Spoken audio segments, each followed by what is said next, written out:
Bonjour et bienvenue. Hier, c'était la journée mondiale des donneurs de sang et le début de l'opération Un mois pour tous donner. Les réserves de sang sont en dessous du seuil d'alerte et continuent de baisser. L'établissement français du sang lance donc un appel urgent. Avec la pandémie, vous hésitez peut-être à faire ce geste solidaire. Le docteur Nathalie Delemaire, responsable des prélèvements pour les Hauts-de-France et la Normandie, répond à toutes vos questions maintenant. Bonjour Nathalie Delemaire, merci d'être avec nous.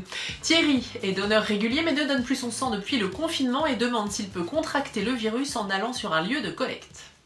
Alors, je rassure Thierry, l'EFS est soucieux de la sécurité de ses donneurs.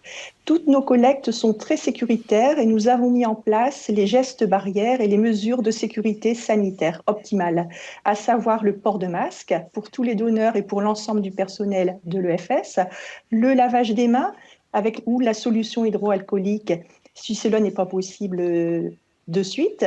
Et nous avons mis également le respect du mètre de distanciation physique entre chaque donneur, et ce tout le long du parcours du don du sang. Valérie n'a pas de symptômes particuliers, doit-elle faire un test Covid avant de donner son sang? Alors, pas du tout. Valérie peut se rendre sur une collecte. Elle sera accueillie donc par le personnel à l'entretien pré-don. On lui posera les questions pour savoir si elle a eu justement des symptômes le mois précédent le don. Si elle n'a pas eu de symptômes, elle peut donner en toute sécurité. Elle ne doit pas faire un test avant de se rendre sur le lieu de collecte. Même si elle est peut-être porteur asymptomatique? Tout à fait. Le virus ne se transmet pas par le sang. C'est un virus qui se transmet par voie respiratoire. Et si elle est en forme, si elle n'a pas de symptômes cliniques, elle n'a pas de raison d'avoir le virus en elle. Sandrine a fait la semaine dernière un test Covid négatif, mais elle nous dit qu'elle a travaillé en avril et mai dans le service Covid de l'hôpital de Tourcoing, près de Lille. Peut-elle donner son sang? Tout à fait, Sandrine. Vous pouvez vous rendre sur un lieu de collecte et vous allez pouvoir donner votre sang. Vous serez reçu par le médecin ou l'infirmière à l'entretien pré-don. On vous reposera toutes les questions pour savoir quand même si vous avez présenté ou pas des signes cliniques évocateurs de l'infection. Si tel était le cas, vous seriez contre-indiqué 28 jours après l'arrêt des symptômes. Amandine voudrait savoir si les dons du sang peuvent servir à soigner les malades Covid ou aider la recherche à trouver un remède. Alors, nous avons réalisé, enfin l'EFS a participé dernièrement à une étude qui s'appelle, un essai clinique, une étude qui s'appelle Coriplasme. Cette étude consiste à rechercher si le plasma de donneurs guéris qu'on transfuserait à des patients atteints du Covid-19 pourrait les aider et donc être une sorte de médicament et avoir un espoir thérapeutique. Alors, il faut savoir que cette étude, pour l'instant, nous n'en avons pas encore les résultats. Cela semble prometteur, mais à ce jour, nous attendons donc les résultats de cette étude. Mais l'EFS donc a participé à cette recherche. Et sinon, le sang que vous récoltez sert à quoi en général? Alors voilà, le sang que nous récoltons, le don de sang total, sert à soigner tout type de malades, hein, pas forcément, bien évidemment, des malades atteints du Covid-19. Camille est du groupe O et voudrait donner son sang. Comment trouver le centre le plus proche de chez elle? Alors c'est facile, il faut se mettre sur Mon rendez-vous don de sang ou sur l'appli Don du sang. Et vous allez vous localiser. On va vous renseigner donc sur la collecte la plus proche de chez vous, dans votre commune, en y indiquant donc le lieu de collecte et les horaires de cette collecte. Je vous rappelle également que nos maisons du don, nombreuses dans la région, sont ouvertes quotidiennement avec des créneaux horaires assez larges. Et vous serez accueillis également tous les jours sur nos maisons du don, hormis le dimanche. Patricia donne son sang quand elle a un trou dans son emploi du temps à la dernière minute et elle demande si elle peut continuer d'aller sans rendez-vous à l'EFS. Alors actuellement, nous privilégions les collectes sur rendez-vous.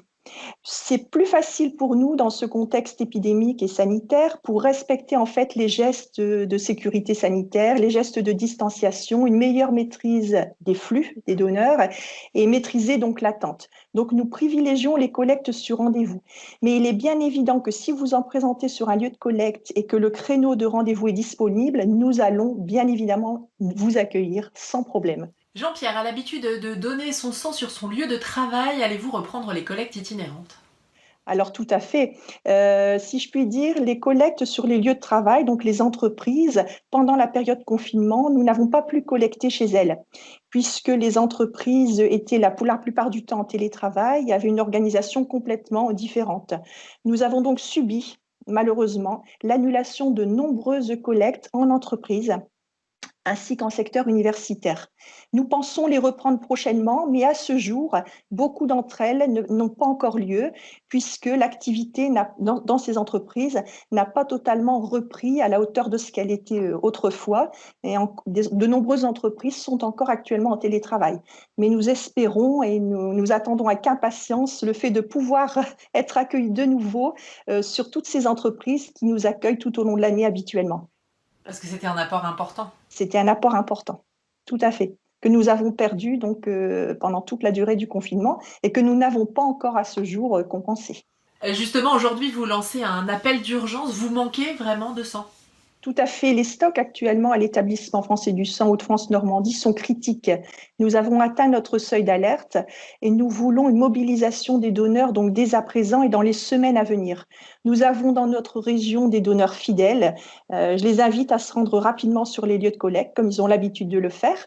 Et j'encourage également les non-donneurs à passer à l'acte et si possible, pour franchir le pas, c'est venir sur un lieu de collecte accompagné. C'est plus facile pour une première fois d'être accompagné pour faire le geste.